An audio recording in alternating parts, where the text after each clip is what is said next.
ஆதி சதுர்வேதங்கள் ஓதும் பரஞ்சோதியே எங்கள் அச்சனார் கோவில் அரசே. நம்புவோர்க்கு உபகாரி என்பதில் இவரன்றியில் நாட்டில் ஓர் தெய்வம் யார்கான். ஆதி சதுர்வேதங்கள் ஓதும் பரஞ்சோதியே எங்கள் அச்சனார்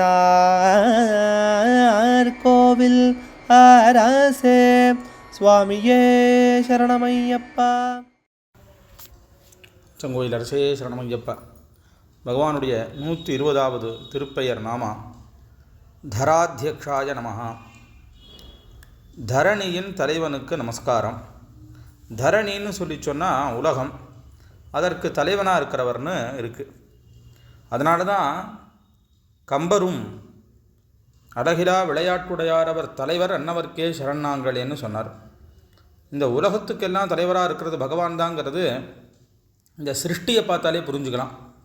ஏன்னா இதில் ஒன்று நாம் அது மாதிரியே பண்ணலாமே ஒழிய அதை பண்ணிட முடியாது.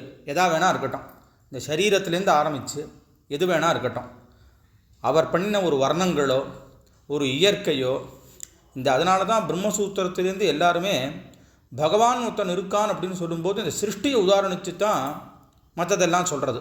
அதனாலேயே அவர் ஒரே தலைவர், ஏக அதிபதி அப்படிங்கிறது அவருக்கே சொல்கிறதாக இருக்குது. அப்படி ஒன்றா இருக்கிறவரே பலவாறாக இருக்காருன்னு தான் நம்ம வேதமும் சொல்கிறது. இத்தனை சுவாமி எதுக்கு அப்படின்னு கேட்டாக்கா, இத்தனை சுவாமிங்கிறது உருவத்தில் வேறையே ஒழிய தத்துவத்தில் ஒன்று தான். அந்த மாதிரி இருக்கிறதுனால இந்த உலகத்துக்கு தலைவனாக இருக்கிறவருக்கு நமஸ்காரம் என்று பகவானை புகழ்கிறது. அச்சங்கோயில் அரசே சரணமையப்பா. அச்சனார் கோவில் அரசே சுவாமியே சரணமையப்பா.